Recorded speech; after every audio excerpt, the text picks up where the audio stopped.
Wagwan guys, welcome back to my YouTube channel. If you're new here, I'm Nikhil and having you with us is a big deal. For this video, I'll be installing textured faux locks on my bestie here, Sip Sip. So I will be using 3 packs of the Lulu Twist 18-inch skinny butterfly locks and 2 packs of this passion twist to actually do the wrapping.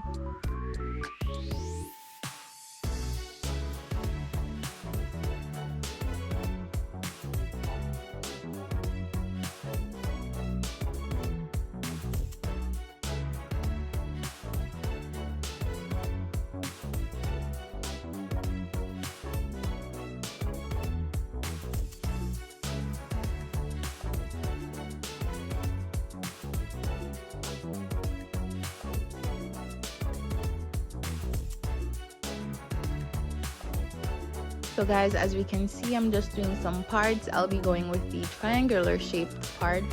So I'm just tidying that up so we can ensure that all the messy and the flyaways, they're actually tamed and they're sitting how they should sit. So just a closer look, that's how we'll be plaiting.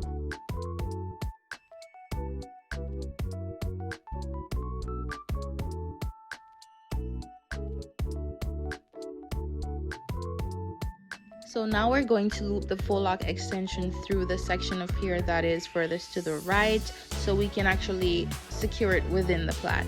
You'll see how it's done.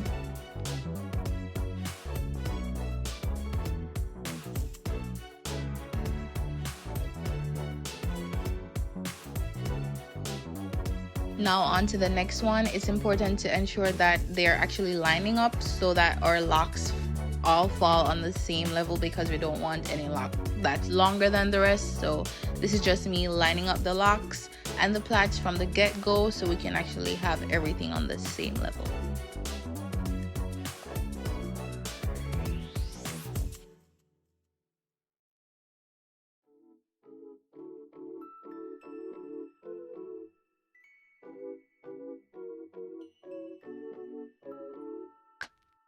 Right now we're on to the next row and we're just tidying up all of those flyaways because we need to see that part and we need to see her good.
Here I'm just twisting out the ends of her hair. I did eventually switch to braiding them out so as to eliminate unnecessary puffiness.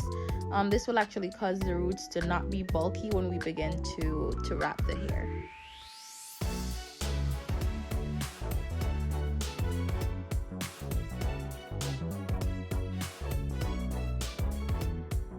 This is one of the methods you can use to conceal the client's hair.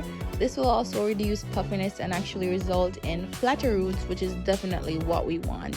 So you guys can keep watching to see other hacks that'll definitely get you the best possible outcome from this hairstyle.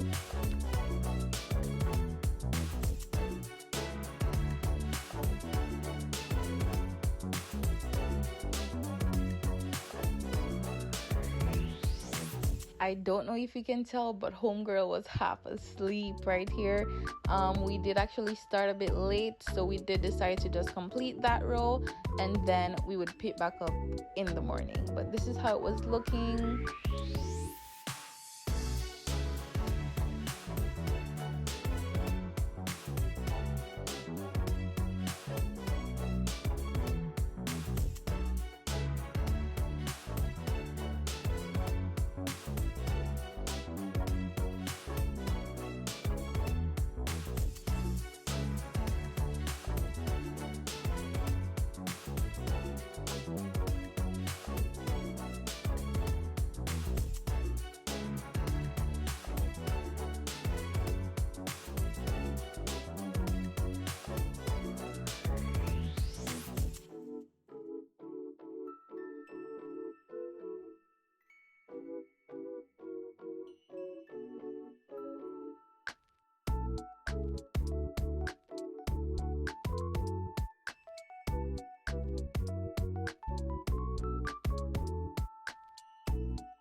You might see that huge braid and be wondering what in the heck is that, but not to worry. We actually were short of one faux lock, so well, it turned out to be one, but I was fearing that we didn't have enough, so I started to get creative. So at first I was going to use that braid, but then I realized it was a bit too thick. You're going to see where I think it's right here. Yeah, I'm actually substituting that with one of the passion twists, so then we'll just end up wrapping that. So basically we did have 61 parts. As we come to the middle of my client's head, we'll see here where the wrapping method to conceal her hair isn't really working out as the braids are thicker, so wrapping did make it bulky. For these sections, I ended up just leaving her hair to fall full length and then just wrapped to cover it. So this is another method you can use, but I'll definitely be showing a more detailed clip of how to actually do the wrapping, so you can just keep watching.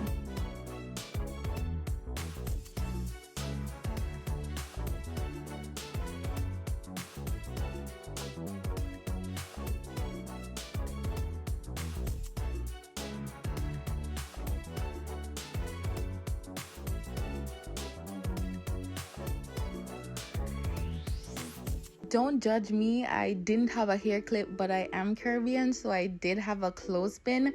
This will actually prevent the twisting from causing tension on my client's scalp, as it basically holds the hair in place. I can assure you this is a game changer, and your clients or your scalp will love you for it.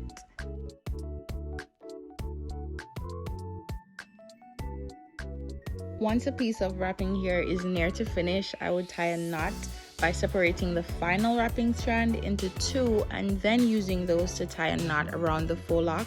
This will actually provide extra security without having to worry about the damage that can be caused using glue.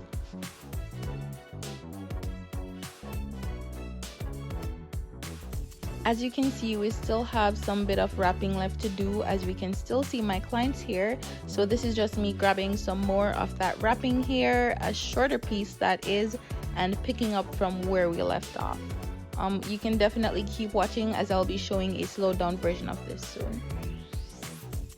So with our crochet needle, we're going to open it and push it through the root of my client's braid.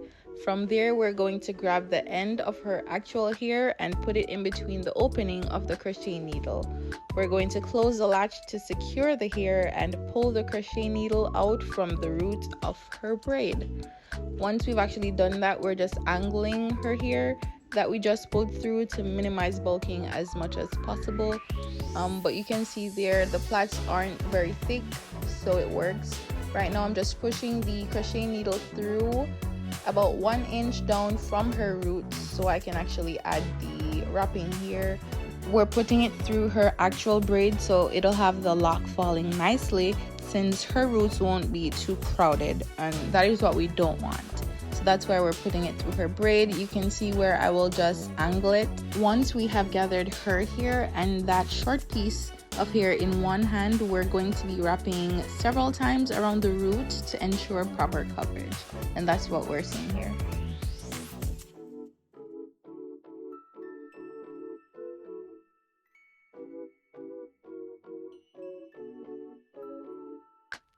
Now I'll be showing you how to create that butterfly effect by looping some of the wrapping hair around my thumb.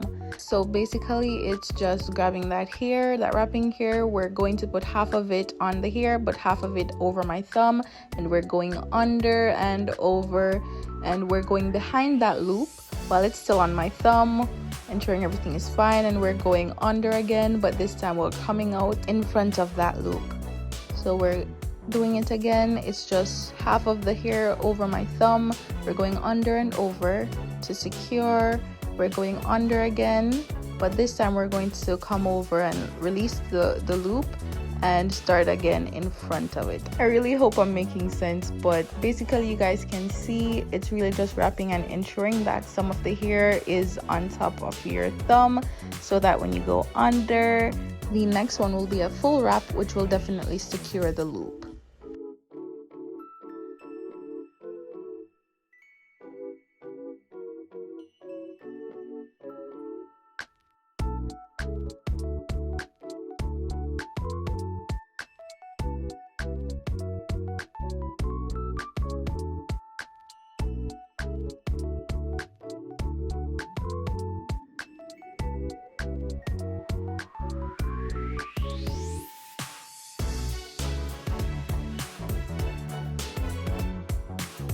So this is me distributing the butterfly loops evenly on both sides of the lock to not only secure the wrapping here but to also prevent all of them from being on one side.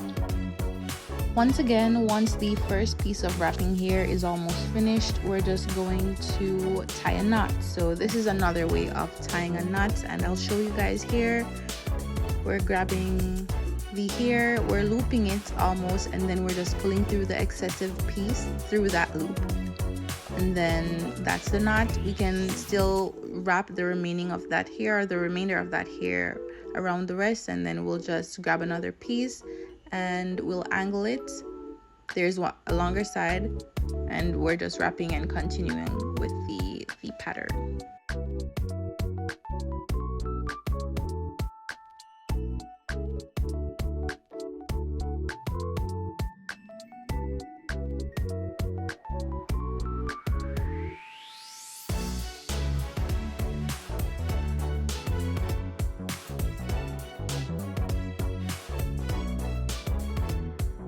I hope you guys found this video helpful and effective in breaking down the process of installing distress faux locks. Please be sure to leave a comment below if you have any other questions, and you can definitely subscribe to see more videos. I'll be posting weekly, but thank you guys for tuning in, and I will see you guys in the next one. Bye.